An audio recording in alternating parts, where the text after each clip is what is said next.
Thank you all for coming for Module 7, and this module is focusing on effective communication for public policy and advocacy.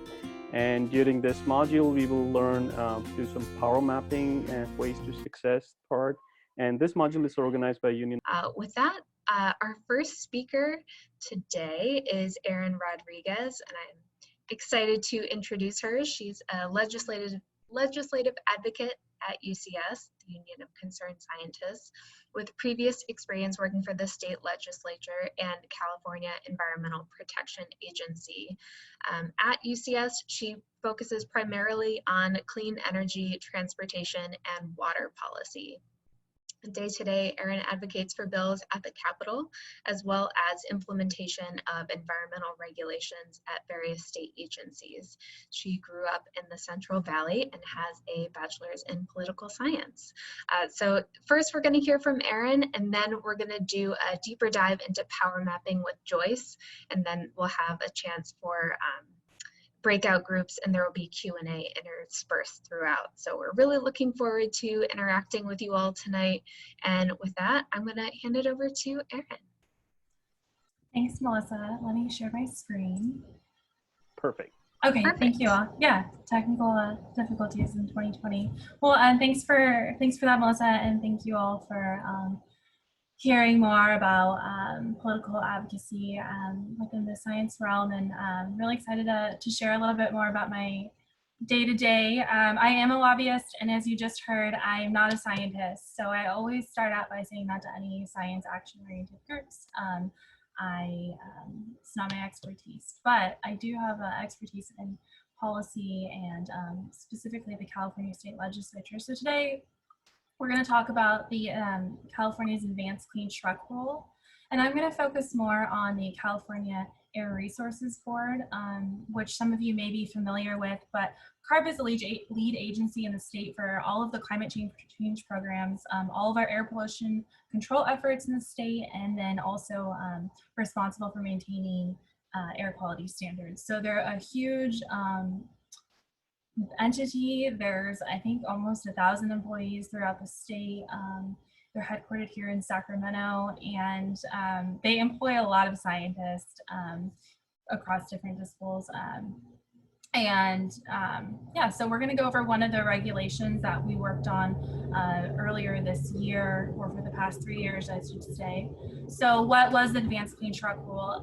It was a first in the nation standard requiring truck manufacturers to sell zero-emission vehicles. And that standard had been under deployment since November 2016. So UCS has been working on this for about 3 years. Just to give you an overview, it will not take effect until 2024. So that's 7 years after this rulemaking process started. And I also probably don't have to tell you that California, despite some of our really aggressive climate standards, we have some of the worst air pollution in the country year after year. And a huge proportion of that is actually from vehicle emissions. And we know that trucks and buses disproportionately contribute to air pollution and global warming emissions. These trucks make up 10% of the vehicles on the road, but they actually contribute 45% of NOx and direct PM and 28% of global warming emissions from on-road sources across the whole United States. So it's a really big sector to go after, and this was a really, really big rulemaking process because essentially we're going to be the first ones in the nations to implement electric trucks. And I'm talking all kinds of trucks. So there are FedEx trucks, big long haul trucks, all of those more commercial vehicles. So under this policy, a given percentage of truck manufacturers must be battery or fuel cell electric vehicles beginning in model year 2024. And based on the Air Resource Board's most recent projections, there'll be about 4,000 of those trucks that you'll start to see on the road by 2024 again. And by 2030 and 2035, we'll see roughly 100 to 300,000 electric trucks again on California's road. I can't really reiterate how big of a proposal this was for the state to take on. And even we have colleagues in China who are the country with the biggest deployment of electric vehicles and buses, and they really were watching to see what we were going to do next. So it was an uphill battle with staff. So the way that Air Resource Board is set up is you have board members, and then you have staff who you meet, who are scientists and analysts, and they're really the ones informing and kind of developing the rule. But at the end of all of this, the board members at the Air Resource Board are the ones who are going to be voting on it. So, you know, obviously, as a science advocacy, we wanted the strongest rule possible. And so that was our main objective for the past 3 years. And Joyce will talk to you later on about how we targeted board members. But I wanted to talk to you about Air Resource Board, not only because they're like a huge employer in the state, but also because they're really important. A lot of times the legislature will tell Air Resource Board what to do, but sometimes, like this rule in particular, this wasn't anything that the legislature directed Air Resources Board to do. This was something that they wanted to do on their own, and so it went through the rulemaking process. And nothing happens in a vacuum. So my kind of role in this specific rulemaking process was to help get the California State Legislature involved and make them both excited about the rule and make sure that they were paying attention, but also to use them as a resource when we saw that Air Resource Board was not going far enough. So my job was to target the state legislature.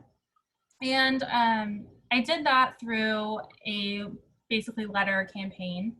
And this is who UCS was targeting. So if you're curious on who the board members are across the region, this is who they are. There's some that are appointed by the governor, some that are appointed by the legislature, and some that are members of or appointed by the different air districts across the state. Mary Nichols is the chair. She's really, really, really important. If you don't know about her, she's a really prolific career, and she's actually retiring this year, which should make things pretty interesting. So you don't have to really go into this too much, but this is kind of the rulemaking process. And of course, nothing actually exactly happens like this, but this is kind of just a flow chart of the rulemaking process, which you'll notice is a little different than your Capitol Hill. This is how bills are passed in the legislature. At the Air Resource Board or any state agency, you have a little more formal comment periods. So the public has a more of a ability to participate in the process rather than in the legislature when we're trying to pass bills. It can be a little more in the dark, and the public isn't necessarily always able to figure out where they're supposed to make comments. But in the Air Resource Board process, there is a 45-day minimum comment period. So that's where a lot of our advocacy did happen. And again, this is 45-day comments on rulemakings, but this was over a 3-year period. So again, my job is to build legislative support. And whenever I'm going to start doing anything with the legislature or agencies, this is kind of my tips or a list that I go over for advocating. So obviously the first thing that I always want to do is research. That link right there. It will allow you to look up any bill, I think up until 2003, has all the different votes that each assembly member or senator has made, and it has links to the various committee analysis. So if you have a bill that's going through Transportation Committee and you are more curious about some of the in-depth information, you would go to the committee report and pull that information up. Another thing that's important to do is identify a champion of any issue that you're working on, and that can vary across water, transportation, energy sector. Each member in the legislature has their own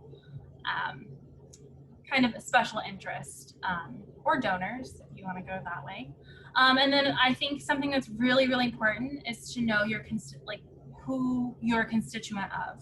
So know who your assembly members are, know who your senators are, state senators. Try to identify if they're, for example, in the Air Resource Board, who your board member in your area might be, or if they have any link to you. And this kind of goes back to my next point of how I'm not a scientist. And I always try to connect. I work with brilliant people every single day, and they have all of these reports. But the bandwidth for the legislature is limited. And so for me, the anchor of all of my advocacy is the human community impact of whatever I'm talking about. So for this particular advanced clean trucks, it was to, what was the community impact of all of this diesel and NOx and harmful air pollution? What was going to be the benefit for these communities, and or what was the harm? And really, again, just take it back to like the human community level, because that is who these members are answering to. And then you can use science, your research, your data to support the human health links. Another thing that's, I always tell our analysts at UCS is also to keep it simple and save the in-depth detail for staff. So the staffers that I mentioned who work at Air Resource Board, who are the scientists, analysts, you can get like really into detail with them if you're having a staff-specific meeting. But if you're just writing to a letter to a board member, you want to keep it more high level, and maybe annotate your stuff at the end, and then ask them to reach out to you if they want more information. But I know it can be really hard to not get bogged down in the detail, but if you think just human community impacts and use your data to support that, I found that that's what works best for my science advocacy. Always know the basics of who's in support and opposition. You don't have to know, all of the names, but like generally environmentalists like this, and generally, let's just say oil companies don't like this, or vice versa. Just kind of know your different corners of what you're working on. And then, honestly, a lot of what's been tried before does have examples of what does and does not work. So just, again, back to your research, see if things have been tried before. And if so, you can use those to help bolster your ask or your support. Now, in the Advanced Clean Truck world, we didn't really have anything like that. But what we did have that was really helpful is that between the period of when this rulemaking kicked off to when it finally got voted on, there were a handful of companies, big companies, including Amazon, who had already committed to going electric. And so we were able to use those commitments to support our ask.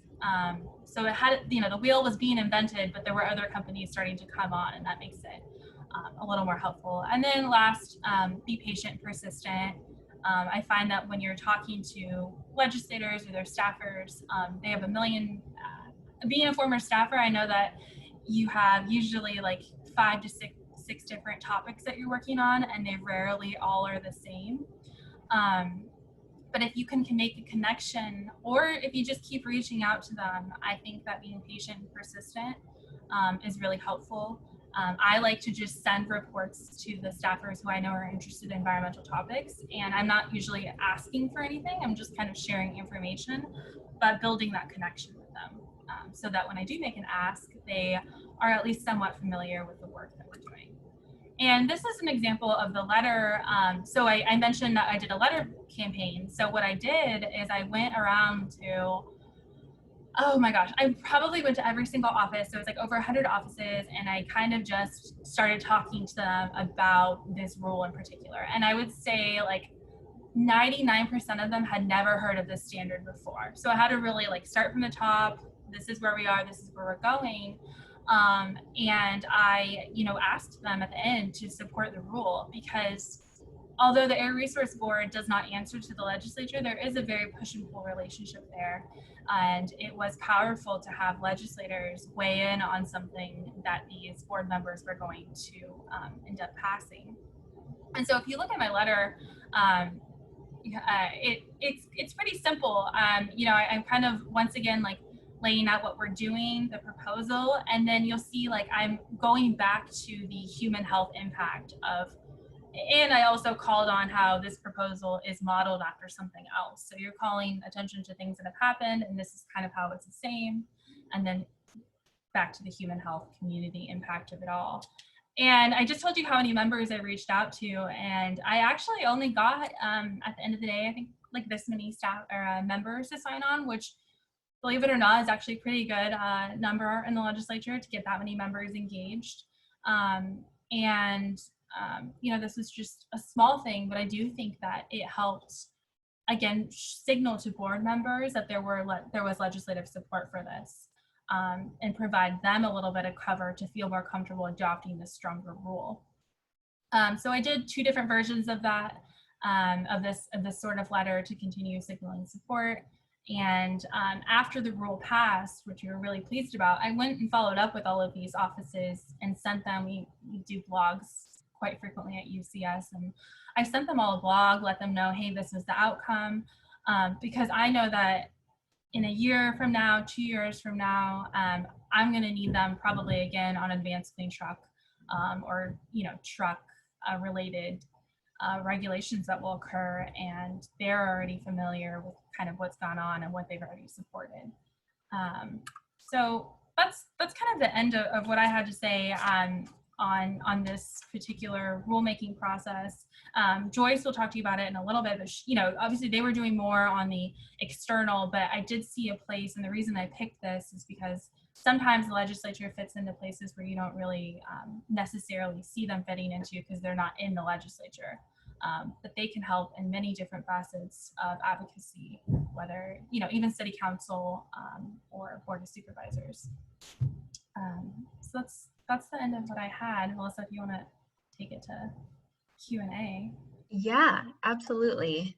First, I wanted to highlight a few things that sort of touched on similar themes that we've already covered in the class, and a few things that were different. So I don't think we've heard as much about the rulemaking process in the class so far, but clearly this is a critical place for science to inform decision making. So that is a little bit different than a lot of the very policy specific, like congressional or state legislature conversations that we've been having. I also wanted to emphasize the length of time that UCS has been working on this rule. Erin, I think you said 3 years, and that was just the enforcement piece? Correct, yeah. Yeah, so again, like anything in policy, if you're going to be working on it, you're expect to be in it for the long haul. This didn't even start out as going through the state legislature. So imagine that if it had, how much longer it would have taken.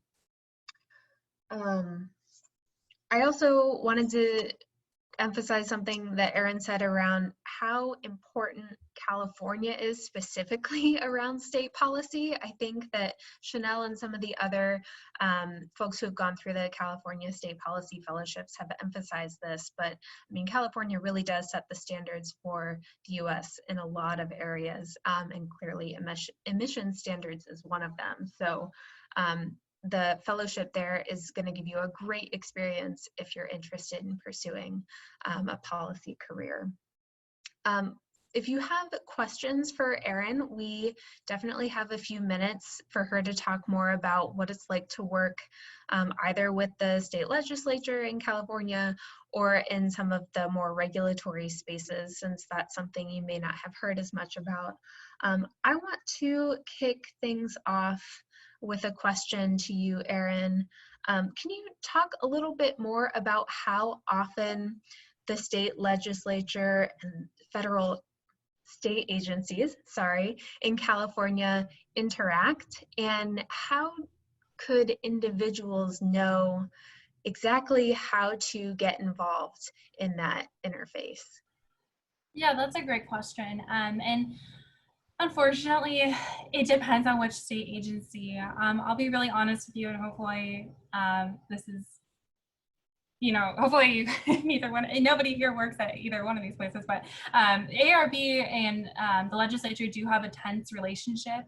And you might have heard me mention how the Advanced Clean Truck Rule was actually something that the Air Resources did on their own, and the legislature did not ask them to do it.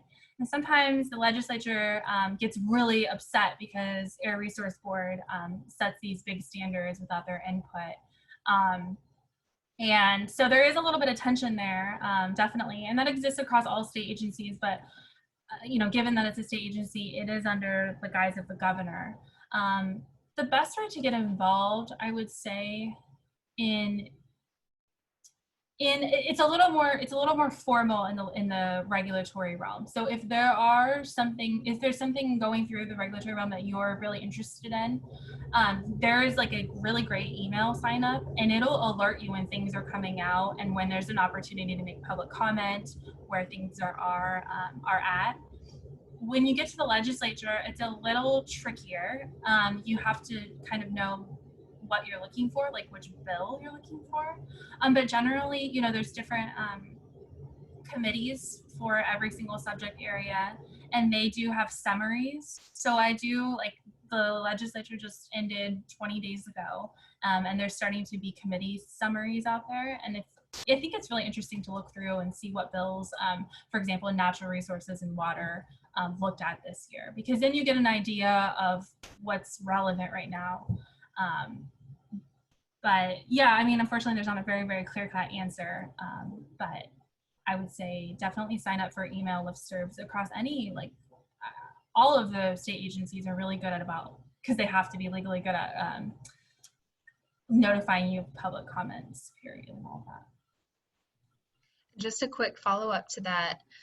Clearly, California state agencies and legislature have a much more robust system for communicating than I think many states do. Do you know if all states have email listservs, or how much does it vary state by state?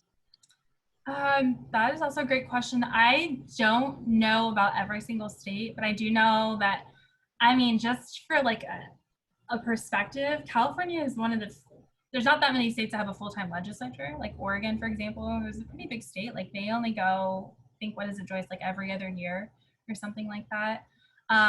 So unfortunately, it's probably a thing where California is leading the way on being more transparent.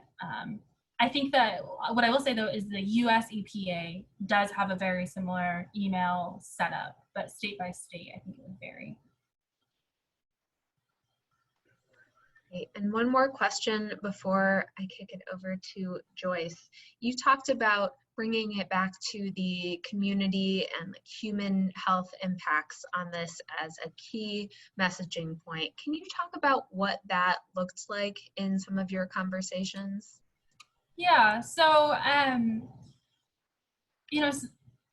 what I always try to do is imagine if I'm talking to a legislator about, let's just stick to GHG emissions from vehicles. I try to imagine that these legislators are always thinking about their constituents. So I try to think about their constituents and put a human number, if you can, on any of these health impacts or any of the data coming out. I think so often in science, things can get really bogged down in the numbers or the specifics of it all, but I think it's really important to remember that there is a human aspect to climate change and to all of this. And if you can bring it back to that human aspect, it's a lot easier to talk to somebody. I heard this really great analogy, sorry if this rambles on, but about how you can, it's hard to talk to people about climate change, or people don't want to call themselves environmentalists. But if you ask them if they would want to tear down the trees in their own neighborhood, they're going to be like, oh, no, of course not. I would go talk to my city council member about that. Whereas if you had a scientist, they might not want to tear down the tree for all of these other reasons, which are totally valid. But it's not quite the human impact that you want as the person who's going, because that's their own neighborhood. So if you can think about the community that you're in, on anything you're looking at, or water, water quality is important for so many different ecosystems and plants and animals and blah, blah, blah. But it's also something that's important for our drinking water. And maybe humans are very self-centered, and that's what we need. But I have found that it's just really important to bring it back to this community, this is the direct impact, either helping or harming your community because of X thing, air quality, water quality. Energy, energy is important for so many different things, but guess what? It's turning off someone's power, which means they can't have food, which means they can't eat. So that's just so much more powerful, I think, if you put a human aspect on a data point. So they answered. Yeah, thanks, Erin. So it sounds like knowing your audience and bringing it down to the level that they can understand but also care about is really important. And that combined with some of the other things you touched on, like knowing who's in support and opposition, what has worked before, when to get involved, is something that Joyce is going to touch on and share some examples about in terms of her work working on this clean truck rule, but also walking through how power mapping informs who we know to engage and how to engage them effectively.